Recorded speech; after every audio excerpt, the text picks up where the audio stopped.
When Tsitsipas takes his racket back on his one-hander, he does something very specific that I want you to copy, and you should really go out and film yourself and make sure you're doing this. I want you to look at his racket.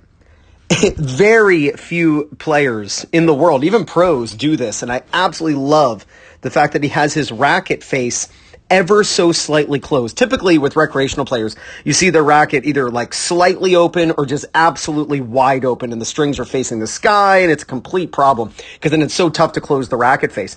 Because his racket is actually tilted slightly closed, when he drops the racket, it's actually very easy then for him to close the racket at the bottom of the swing. That's what allows him to swing up the back of the ball with so much spin. So you need to practice non-hitting hand on the throat of the racket and take the racket back. And I actually want you to feel like the racket face is slightly closed. Now, when you do this, you can't then just lay it open and then have the racket face wide open and then the strings facing up again. That's not what I want you to do. I want you to turn with the racket face slightly closed. And then when it drops and you get below the ball for topspin, you've got to make sure that your racket face is closed. But it's this position right here that I absolutely know is going to give you a huge amount of control and consistency on your one-hander. Now, to help me demonstrate this, I've got the Topspin Pro. You know what to do. Grab my affiliate link in the description below. It would mean the world to me if you used my link to get a Topspin Pro for at-home practice. It's actually pouring down rain outside. Otherwise, I'd be on court, outdoors filming today. But I've got a Topspin Pro. I'm in my basement. It's raining outside. Doesn't matter. I can still work on my backhand.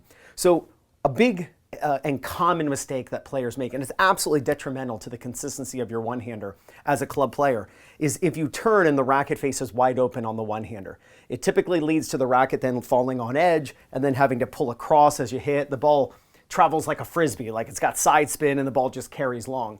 So it's important that we're closing the racket face prior to hitting.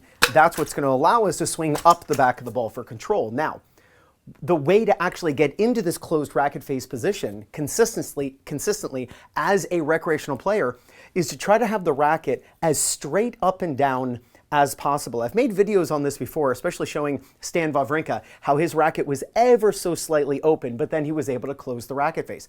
But what I love about this Tsitsipas video from 12K GP Tennis, thank you so much for letting me use that video, it's so great that he actually has his racket face slightly closed. So when you take your racket back on your one-hander and you change your grip, and you should use your top hand to help assist that grip change, when you turn, I want you to feel like the tip of the racket, if you're right-handed, is more to your left than the butt of the racket. Typically, players do this. So the butt cap is pointing off to their left. I want you to actually do the opposite. I want you to really take this non-hitting hand and move it over and really feel like you're getting the racket face closed. That makes it so easy to close the racket face and then to spin up the back of the ball. So I'm going to hit some one-handed backhands. And what I'm going to do is I'm going to turn with my racket face ever so slightly closed and then hit topspin. Racket face slightly closed, then I spin up the back of the ball. This is one of the hallmarks of the Stefanos one-handed backhand. And then when you're practicing on your Topspin Pro at home, what you should be doing is filming yourself. Like right here, I'm filming with you right now, making a video. You could be doing this, but working on your own game. You have to take improving your game into your own hands.